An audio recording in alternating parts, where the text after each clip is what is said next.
it home, I dug her out, then I made her one of my aces. Marijuana fragrance, this tree here is outrageous. Want me to play in your city? Send an email to my agent. It's trade deadline time here for the Utah Jazz Association, and we're going to be making, you could consider this a minor move. We're going to trade Mitch McGary and Vince Carter for Evan Fournier, 2 second-round picks, and Jeff Taylor. This was really just a trade to get rid of McGary and Carter. I'll talk about that more in a sec. And we're going to fill McGary's hole with Kenyon Martin. Evan Fournier is pretty much going to take Vince Carter's minutes. We're really giving a lot of his minutes to Ben McLemore. But anyway, we're just going to end up outright releasing, or waiving, I guess, Jeff Taylor. I just didn't have a point to keeping him. Good young player, solid. You know, he's kind of carved out a place as a role player on that Bobcat Steve in real life. But I just don't have a need for him. So we're going up against the Oklahoma City Thunder here in this episode. And I'll talk about why I wanted to make the moves that I did make. And also, here's the starting lineup. A couple people requested me to show you guys the starting lineup before each game. Really not much has changed for the Oklahoma City Thunder except for the fact that they have DeJuan Blair starting at center instead of Kendrick Perkins. So it looks like a little bit of a move has been made there, but it does appear that Perkins is still on the team just coming off of the bench. So they have a very small lineup. Maybe we'll be able to take advantage of that. But anyway, let me talk about why I wanted to trade Mitch McGary and Vince Carter. Both are pretty good players, but I decided, you know, McGary's good, but I don't want to run into a problem where he might be, he's a bit young, he's a bit of a hothead. Maybe he wants some more minutes. Maybe next season he wants some more minutes when he progresses a little bit. He has that 3-star trade value, which makes me think that he's probably going to progress pretty well, you know, in the coming years. So I really just dumped him. Evan Fournier is one of my favorite young players, and we got 2 second-round picks out of it. Like I said, it was just a trade to get rid of him. Vince Carter, similar situation, not in the fact that he might want more minutes, but it's just the fact that I wanted to play Ben McLemore more. And that was a weird thing to say, but I just really wanted to play Ben McLemore a lot, and he was just kind of taking away minutes from McLemore, so I knew Evan Fournier wasn't going to need a lot of minutes off the bench. Fournier is now in his 3rd year, so he's a little bit more experienced. He's been to the playoffs a couple times with the Nuggets. So we get some more experience on our team a little bit. Kenyon Martin, we signed, like I said, to replace McGary. He's a guy that's not going to command too many minutes. Very good on the defensive side of things.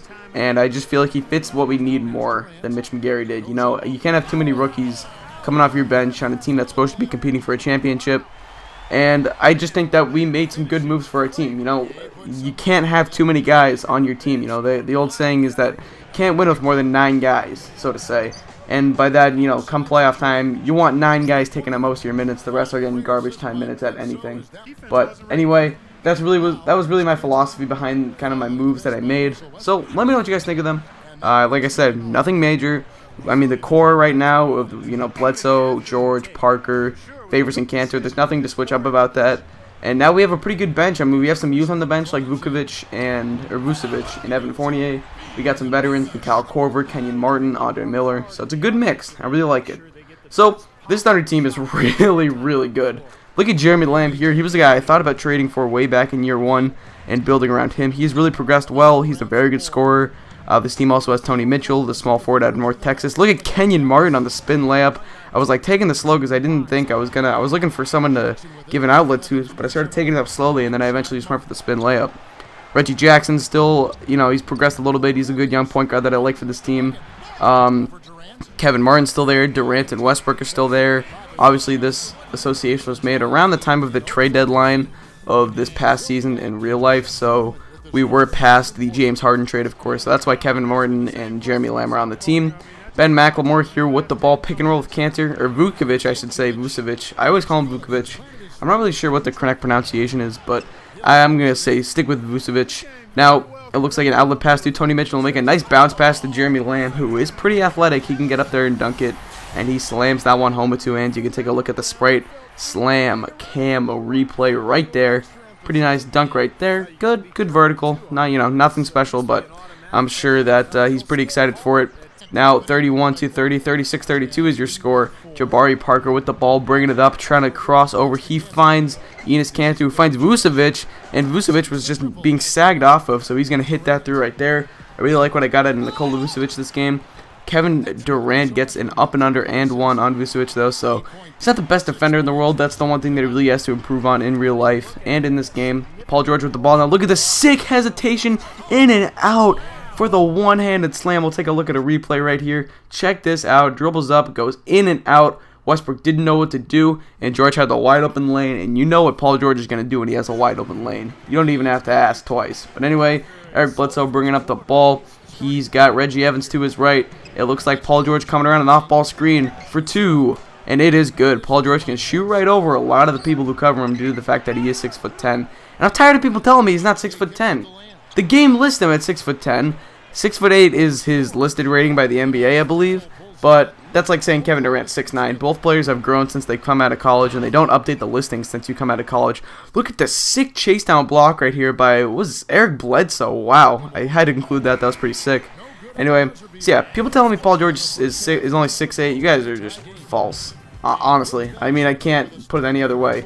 But anyway, he is 6'10", and the fact that he's a 6'10" shooting guard, whoa, that's pretty sweet. So we're tied at 55, but I really felt like we were in control of this game. Derek Favors gets the offensive rebound right there and put it back in. So we're up by 1 now, 60-59. Russell Westbrook bringing the ball up. He's running the break. That's something the Thunder do so well, is get out in transition. And there's the trailing 3 for Kevin Martin. You cannot lose track of a guy like him. He will knock down like 80% of the open threes he takes in this game. Ben McLemore with the poster right there. I was going to try and go in for a hop step, but I ended up just accidentally... I don't even know how I got into that animation, but we'll take it. 66-66. Evan Fournier now getting some playing time. He can handle the ball a little bit.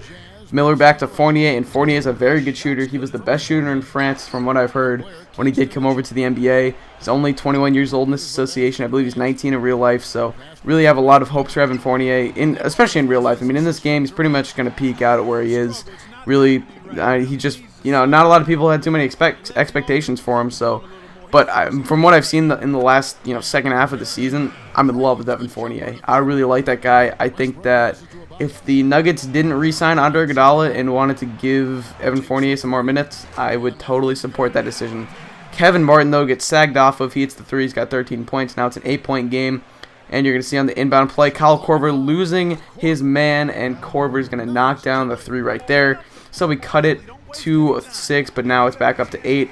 And just like that, the third quarter is over. So we are down by 8 points heading into the fourth. The Thunder really opened up a lead in that quarter, and hopefully we can stay with them. But it's going to be hard. If you guys remember Game 4 of the Western Conference Finals last year against this same Thunder team, it just seemed like Kevin Durant refused to miss. We'll see if a similar thing happens here. Enes Kanter on the offensive boards. That's something he does very well. He gets the and one slam, and we would be able to cut the lead back down to 9. Now it's still a 9-point lead, 89-80. Russell Westbrook into the lane. Terrible defense by Eric Bledsoe. Nikola Vukovic's, that was Enes Kanter's help defense, was not there in time, and he ends up fouling him too, so that's an and one. Now back to a 10-point game. Ben McLemore with the ball. He finds a cutting Derek Favors. It looks like, I don't know who was covering Favors there, but he just lost sight of him, and Favors was wide open on the other side of the hoop, so we end up getting the nice Sprite Slam Cam dunk right there. Derek Favors very athletic. He can slam it down hard. Now Nikola Vucevic on the boards. Outlet pass to Jabari Parker. Jabari running with Favors. He's going to give it to George for the long 2. I wanted the 3 there, but he ended up having a foot over the line. So now it's a 9-point game once again. Kevin Durant, he's being covered tightly. Paul George is almost his height, but it does not matter. Look at that. Kevin Durant just shooting right over Paul George. That was so annoying. I don't know, it's just something Kevin Durant always seems to do in the fourth quarter of these games. Derek Favors trying to do everything he can, though, to keep us in the game. He gets an and one dunk right there. Now, 100-91 is your score. Kevin Durant once again in the corner, being covered tightly. But it does not matter. I don't know if this man has dead-eye or what, but either way, that was just... oh, man, it was frustrating. So, 12-point game. Now, Evan Fournier cutting off ball on the inbound play. He gets the 3 to go. So, Evan Fournier trying to keep us in the game. Down to 9 points now, back to 11 though. Here's Paul George once again. He pumps, gives it to Vukovic, to Kyle Korver, and Korver doesn't need too much space. He kind of can do what Kevin Durant can do. No, I'm kidding. So now it's an 8-point game. Eric Bledsoe on the rebounds. He's going to start the break. This is what I love doing when Bledsoe gets boards. Kyle Korver for 3. It's down to 5 with 49 seconds left, but it would not be enough. We could not convert in the offensive end, and the Thunder hit at least one of their free throws, so the Thunder end up winning 108 to 102. I almost said 92. 102. So rough loss for the Utah Jazz. I really thought we should have won this game, but that's alright. It will not be the end of the world for the Utah Jazz. So we end up falling to, I believe we're somewhere in like 25 and 22. Really not been a great year for us so far. Hopefully we can turn things around. I don't know. We'll see what happens. really can't shake any more things up since we're past the trade deadline at this point. But you can see the stats here as well as the player of the game. And the player of the game was, it looks like, Kevin Durant. So, really impressive performance out of him. And, you know, the rest of the Thunder did what they needed to do, and they walked out of there with the win. It's not easy to win in Chesapeake Bay Arena, and, you know, they certainly proved it today. So anyway, that's pretty much going to wrap up this video, so I thank you guys for watching. I hope you did enjoy, and as always, I'm out. Peace.